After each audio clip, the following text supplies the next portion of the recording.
Today, we're taking a deep dive into the sets of the Scarlet and Violet era, ranking them from F tier all the way to S tier, from the ones that are less likely to stand the test of time, all the way to those that could be a goldmine in 3 to 5 years. If you've been watching this channel for a while, you'll know that I cover Pokémon sealed product and market trends. This video will cover the sets that I think are least likely and most likely to yield a good long-term investment. And factored into my opinion will be things like the strength of the chase card, the length and the size of the print runs, the opening experience, the strength of the artwork, as all of these play a part in the long-term investment potential. And you know I like the numbers to back it up, so I'll be using this channel's sponsor, Collector, to show you the data. Let's do this. Starting from the bottom, in F tier, Shrouded Fable. Why? Well, it features a lot of lesser known Pokemon. I don't believe that the product line or the artwork is particularly strong. And I don't think that the opening experience or the investment upside is particularly strong either. But most importantly, it doesn't have an iconic chase card, so a Charizard, Eevee, Pikachu. In terms of long-term investability, you need that nostalgia, that pop culture chase card, that pop culture Pokemon to really create that long-term value. And with a lot of the successful sets, that nostalgia anchor is what helps to drive it. Set value sat around about $650, but with the lack of strong chase cards, even if this surprises me, I think the upside is limited and the risk of stagnation is pretty high. That is why this comes in F tier for me. Also in F tier, Temporal Forces. My reasons: it relies mainly on Gen 10 Pokemon. I believe the print run was pretty large. I don't think the artwork's that strong, and I'm not sure that the theme will age very well. I think the ancient future theme is cool, but when that becomes the main theme, you lose the classic Pokemon, and I think that's a big part of long-term collectability. Like I said with Shrouded Fable, you need the iconic characters and the nostalgia. Set value sat at around $790, but like Shrouded Fable, it doesn't have any standout chase cards. Given all of the above, I don't think it has any major long-term potential. Rounding out F tier, Scarlet and Violet base. Now this one is good on paper, new generation, fresh start, but I think it's missing some key ingredients. I think firstly, it doesn't really land for me artistically. Maradon and Coradon could have had better designs, and aside from the Gardevoir line, it doesn't really stand out to me much. For me anyway, a base set should have the biggest impact because it's the start of a new era, but without a strong hit to do that, the long-term value does suffer. And the set is sitting at around about $570 in value, which is pretty standard for a base set.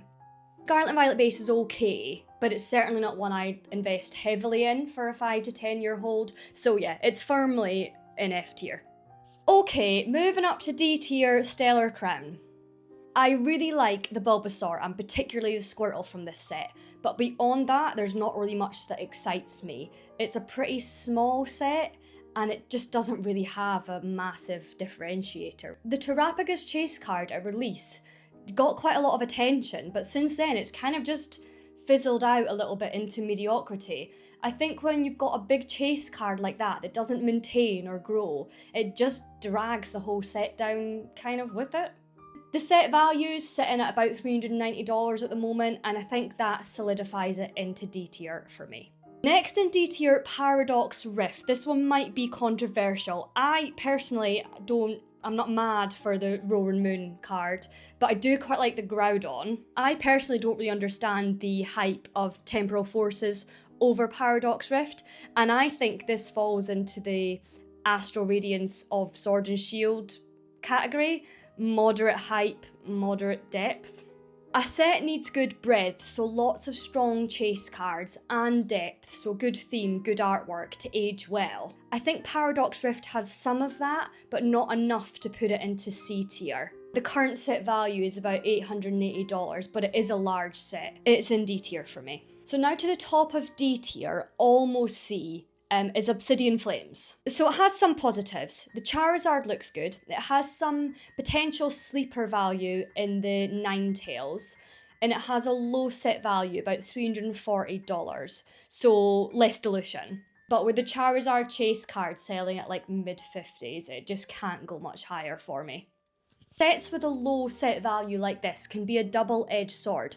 So there's less competition, but there's also less hype and less mainstream appeal. The key will be if there are sleeper cards that pops, like this Ninetales, but that's just speculation. Obsidian Flames is intriguing, but it's still only D, but nearly C tier. Have any of these surprised you so far? I really would like to know your thoughts in the comments. I think there might be one that people might go, you sure? Okay, at the bottom of C tier, Black Bolt and White Flare together. These are the first two sets on my list that are even worth considering, I think. But with strong caveats. So if you're not a Gen 5 fan, like Zapdos era, these might lack some emotional attachment. The chase cards, like the Reshiram, Zekrom, they are hyped. And I think if these had been released earlier, so like Paradox Rift or like Obsidian Flames time, they might not have drawn as much attention maybe. So they're good specialty sets, but in terms of broad-based appeal and long-term value, they're kind of like middle. Into B tier, Twilight Masquerade. I think this is the first set I would really call investable. Why? Because it's got the big chase card Greninja, I think sitting about £270. It's got the backup in Eevee, which is sitting at like, I think mid-40s. Oh no, late 40s now, sorry. And then the rest of the set covers the Ogerpon line, which could either age well or could fade. The set value is sitting at over $1,000, so it is holding pretty strong. I think the risk with sets like this is the non-chase card portion. If Ogerpon doesn't catch on, then it's left quite weak, but it does have fairly strong chase cards to anchor it. So for those willing to take a moderate risk, this is a B tier for me. Next in B tier is Journey Together. So this was released mid-hype cycle, and the return of partner Pokémon is a solid driver. There's nice variety across generations, and it's still quite affordable now, so this makes it a quite good value play. I think it's also worth noting for this one that the enhanced booster box does add a novelty factor, and this tends to support the long-term value. The set value sat at about $560 right now, but I do see a lot of potential in the Lily Chase card, which is going for about just over £100 at the moment. So Journey Together is one I would consider holding, sealed or open, especially for investor and collector appeal together. And at the top of B tier, I place Paldea Evolved. Okay, so big reasons on this one. It has the highest number of illustration rares in the Scarlet and Violet era, and it has notoriously bad print quality, which ironically pushes the value of the perfect condition examples up.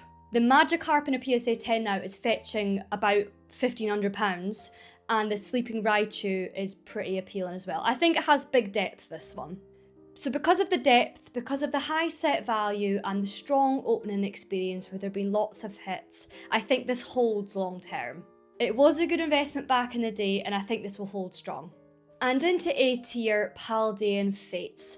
This was a sleeper when it was released, but now the Bubble Mew has become iconic, now fetching about £400 raw and £1,300 in a PSA 10. And also benefits from being a specialty set. And the fact that Charizard was the chase initially, but the community hung on to Bubble Mew, just shows how unpredictable the singles market can be. And because of the limited supply of booster bundles and ETBs early on, if you missed that, you likely missed the boat. So in my opinion, this is a smart A tier hold. Likely not rocket ship, but a strong foundation. So the top of A tier, 151.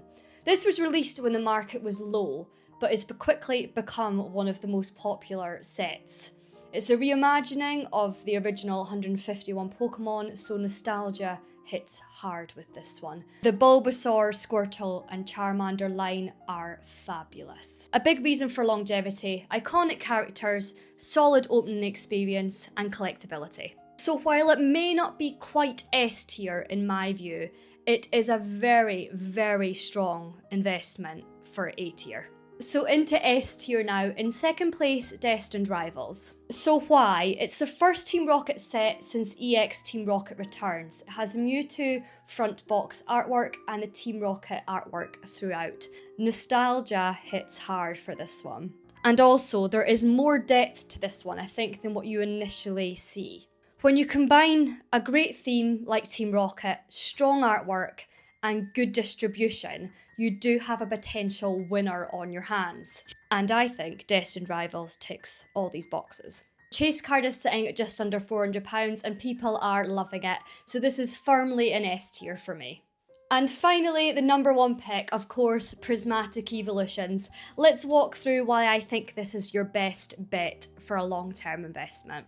The total set value is currently sat at £3,600.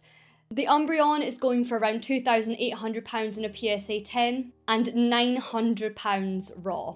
Pokemon Center ETBs are going for around £260. The Evolutions are fully on display. There's a massive illustration rare count. And we can't forget the legendary God packs and the scarcity.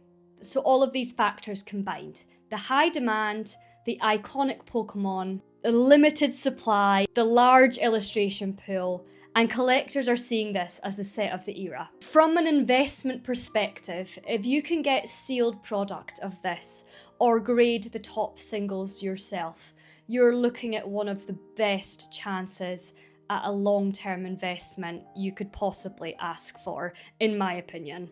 And that is why it stands at the very top of my ranking. Please make sure to leave me a comment about what sets you think in Scarlet and Violet are underrated, or if you disagree with any of my rankings, please do let me know. I love a good debate. If you're not already subscribed here, please do, and make sure to like this video. I'll see you soon. Bye bye.